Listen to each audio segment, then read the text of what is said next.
Today we are going to finally take care of the Biorb, and yes, I just gotta share this with you. Right now, Joey is on my hand and Maya is on my ponytail. That's so sweet. They were very curious. What the heck am I doing? What is this? What is going on? I actually moved the Biorb from the living room to the grow room. Come on, Maya. Come on, honey. Let's let the people see you. There we go. Oh, two lovely birdies. You guys, you know what? I think I'm gonna be making some videos with them as well on my second channel. I think I'm gonna dedicate my second channel to animals. You'll see, I have stuff in plan. And by the way, you guys, if audio seems off today, I'm so sorry. It appears that one of the jacks of the lavalier got unplugged from the camera, so the audio was recorded with the camera microphone and it sounds bad. It's decent when I'm next to the camera, not so decent when I'm away. We'll just have to make do because I cannot record this again. I already rescaped the Biorb. I'm so sorry about the audio. I'll do my best. Yeah, sorry about that. Right, okay, so today we're gonna take care of the Biorb because some stuff are not doing well. So I'm gonna take you along and show you what is not doing well, make a little bit of an update, and I'm also going to revamp it. I'm going to dedicate this Biorb to Jewel Orchids, since I do have quite a few of them, and the Jewels, hope you can see, they're the ones doing the greatest. I also decided to move the Biorb from the living room to the grow room, even though it was very pretty, because it's the only room in which I can properly film. In the living room, there's always somebody doing something. It's kind of noisy. Before we actually get to work, let me remind you that I do have a video in which I put this Biorb together. I will link you to it down below in the description. If you don't know what this is, that video will fill you in. I will be sure to make a complete review of the product in general. Spoilers, I was expecting something else, but it really is beautiful. I love looking at it. If it were cheaper, yeah, sure, I would put a lot of these around the grow room, but it's absolutely not cheap at all, and I don't know if it's worth the money. So stay tuned for a full review for this as well, but for now, let's just go ahead and rescape it. So before we do, don't forget to give this video a like if you just enjoy hanging out with me in the grow room and see what I'm up to. Leave me a like, a share would be great, and if you're not subscribed, consider subscribing. I do post very frequently, 3 times a week currently. Alrighty, let's start by showing you what really didn't do so great. Alright, so first off, what did do good? Well, the Jewel Orchids. Reason why I want to transform this into a sort of Jewel Orchid haven in which I can put all of my little jewels. Some of the jewels outgrew their current terrarium, I'm gonna show you, so I need to move them to something bigger, and this is perfect. So for this purpose, it really is absolutely great. Jewel Orchids are terrestrial, so I could plant them directly into the medium, which was always moist. But whatever I tried to mount, it was way too dry. My humidity is anywhere between 92% to 99%. Right now it's 92. I let it go dry a little bit because it's kind of getting a little too humid, even though the unit does have a fan. And the problem is the lights are on the inside. The unit gets very warm. So inside you can see there are 29 degrees Celsius right now. So this is not a terrarium that will stay cool. You need a cooler of any type of sorts to have such a terrarium. Just because you put a fan in there doesn't mean anything, really. It's just going to maintain temperature either a little higher, either at the same level as room temperature. But Jewel Orchids are worm growers, so they really don't mind this aspect quite at all. Then another orchid that did very well is the variegated Nicosia dendrobium. Look at him. I need to showcase him a little bit more. He has a climbing nature, so I'm gonna give him some stuff to climb upon. I really dislike the wood piece that I chose. It's too big. It's taking up unnecessary and very expensive space in this Biorb. And I was thinking the Nicosia would climb on it. No, kind of didn't. It just kind of rambled. So yeah, I'm gonna make sure I'm gonna display him better. Now, everything else, it didn't do all that great. So first of all, the Nicosia that I tried in this terrarium, no, it is way too hot for her. And mind you, I had this in the living room, and in the living room it wasn't very hot, but again, due to the fact that the LEDs are inside and they get pretty hot, things were very warm in the Biorb. They were actually warmer than the ambiental temperature in the room, and for the cool growers this was not good. It was just an experiment. I'm gonna pull out the Nicosia from there. Then we have the Dendrobium hibiki, which did okay-ish. I think this one will actually do okay. There's only one stem that decided to wither off for whatever reason. Other than that, the orchid herself looks pretty luscious. I might consider leaving it in there. It's a little big though, so I might just pot it separately and keep it in the grow room. Then we have the Cuthbertsoni hybrids, which disaster. The actual Cuthbertsoni is no longer, he completely dried out ever since summer arrived. And the other two hybrids, one of them is looking okay, the other one not so okay. I'm gonna remove them. Obviously, this is way too hot for them. I'd rather have them in the grow room where temperatures are quite a lot lower than the Biorb. And lastly, the Mediocalcar. It did okay for a while, but then as summer arrived, it started to wither off again. This one is really not a worm grower. Again, this was an experiment, but yeah, I don't think it's gonna do all that well in here. I would rather have it outside of the Biorb. So I'm gonna pull everything out except for the Jewel Orchids and the Lodogesi and replace everything with stuff that I know are worm growing and love humidity. So let's get to work. First off though, I want to remove the wood piece. I might add some decorations, I have some and I'll show you, but that wood piece is very, very large. So let's go ahead and do that. And to do that, I need to actually remove the the lid, Danny. Where's your English?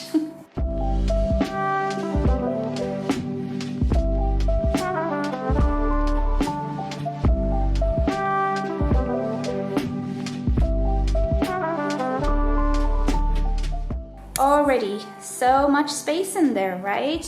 Nice. Now that I think about it, I actually do need to remove the misting unit. Hold on. All right, let's remove some plants. By the way, you might be wondering why I have two lamps here. Well, they have grow lights inside them. They have the gemma bulbs, which give a really nice color. They make everything that is red or purple pop, and they are actually very good spectrum-wise. But I didn't put them here just for the beauty of it. Actually, I do believe the Biorb is a little underlit. Let me show you. Now, my camera is not set on auto, so it should not compensate for anything. There we go. This is the Biorb. Yes, it is, I would say, slightly more exposed than reality because I want you guys to see. But yeah, in reality, the Biorb is very dim, in my opinion, for orchids. It might be good for other plants, for orchids, even for these guys. It's too dim. There we go. Ta-da! Much better.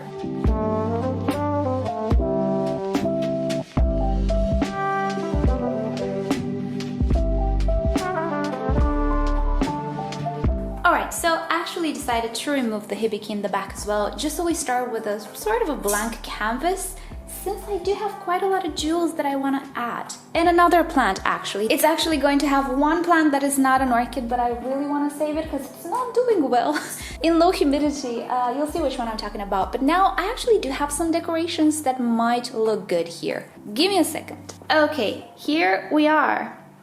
You don't actually see anything, do you? I'm gonna put it in just for you to see it better. But there we are. Now, this is not real wood. It just wants to mimic real wood. And I think in these sort of terrariums, it can pass because not everybody has springtails and all other insects that make this bioactive. I do have springtails inside. And if you remember, the wood piece still went through the molding stage, which is absolutely normal.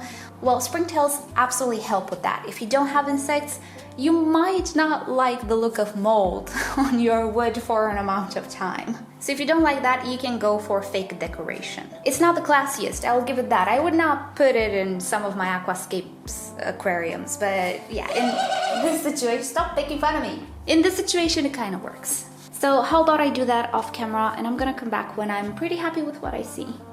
Alright, so I think I kind of like this. Yes, it doesn't have the same height, but there will be some jewel orchids which will provide a lot of height. So first off, I want to add in here the jewel orchids that simply don't fit in my other terrarium anymore. Let me show you what I mean. There we are, remember the mini greenhouse terrarium? Yeah, one of these orchids is going to bloom. Yeah, she's going to get out of this terrarium. They're outgrowing it, all of them. So I'm going to remove all the jewel orchids from here and put them in the Biorb.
Alrighty then, so to be fully honest, I don't see the point of adding the Dendrobium lodgekii or anything else, to be fully honest. I like things the way they are. I do still have one more Macodis. I'm not sure if I'm gonna add it because all of these plants, they will actually grow. So I want to leave a little bit of space in between them so that they don't really shade each other. Although they are kind of low light plants. Anyway, that shall be decided at a different date, to be fully honest. So as you could see, I did place some Ludicias there in the back, but these Ludicias were kept outside, meaning they have been exposed to thrips. So what I did was I did spray some leaf shine on them, which is a little bit hazardous because they are velvet-leaved plants. But I did it before with the Macodis actually, and it worked out great. I got her rid of all the pests forever, and she didn't even lose leaves. I don't know what's gonna happen to the Ludicias. They might lose these leaves because of the oil, we'll see, but definitely I don't want pests in the Biorb, can you imagine? So yeah, that's the only thing that I did and I'm a little bit nervous about. Other than that, they should all be okay. And the mystery plant behind, you wanna know what it is? It's an Aglaonema pictum tricolor. It's a baby from my main plant actually, and it is beautiful, but this is not a hardy plant at all. I have been struggling with mine. She's a magnet for thrips and pests. I tried keeping her in glass and she got thrips there as well. I don't know how it happened. So I have the mother plant in a separate container and I did manage to remove this offshoot. It has roots. I planted it here. She will love the humidity. She's gonna do great here, but fingers crossed that she does not have pests. I did spray her, or rather spray her with oil, with leaf shine. It's pretty much the heavy duty stuff that I have. I typically don't spray these things, and the main idea is not to have to spray velvet leafed plants. That's why I want to keep them in terrariums, biorbs, glass enclosures of sorts, because they're hard to treat. But hopefully things will be okay. So the last thing that I'm gonna do before the outro is water the Biorb. And to do that, I'm going to use this little graded cup that I have around. It fits the entrance, as you can see. Oh my goodness. And to do that, I'm going to use this little graded cup which fits the entry. As you can see, it's not easy watering this thing, but I'll show you how I do it. So I water first the perimeter. It's okay if the plants get wet. They are okay with it, trust me. I sprayed them multiple times. There is no rot, nothing. Jewel orchids are actually not prone to rot at all, nothing like Phalaenopsis. I'm trying to be careful not to scratch the Biorb because this is plastic, so it scratches really easy. Anyway, after I do the perimeter, I'm just gonna go ahead and water the middle, as it were. Wherever plants are, I'm gonna try to add more water. And again, it's okay if the plants get wet. Never had issues with jewel orchids. Okay, here we are, we're done, and the Biorb started to mist. It's okay, it actually does that. After you set the speed of the fan and the humidity levels and things of the sorts, I'll be sure to talk more about the Biorb, how to set it up, and some, let's say, opinions on it in a different video, because you know me, I'm pretty thorough. So at this point, we are pretty much done. As you can see, there is quite a bit of water on the plants. Again, I'm not worried, but if you are, you can just shake them a little bit to remove all of this excess water. But again, I've done this a million times by now. It's absolutely fine. You want to know what I do? I get my sprayer, the automated one, and I spray everything super well. And then I just let it be, and in about 2 days there's no more water on the plants, and yeah, everything is okay. Alrighty guys, thank you so much for watching. I hope you've enjoyed hanging out with me in the grow room today. I promise more of these things and tours and all sorts of projects will come soon after vacation. I cannot wait for vacation, which means me working in the greenhouse without having to post. That's what vacation is. I'm not going anywhere. Nobody's going anywhere. I might go to the beach since it's half an hour away, but that's it. So yeah, stay tuned for that. I hope you have a great day. Subscribe to my channel for more orchid videos, tutorials, experiments, updates, and other fun orchid subjects. If you wish to support the channel, do consider becoming a member or visit the merch store linked down below in the description. You can also follow me on Instagram and Facebook. It's always nice to stay in touch there as well. And I'll see you next time. Bye!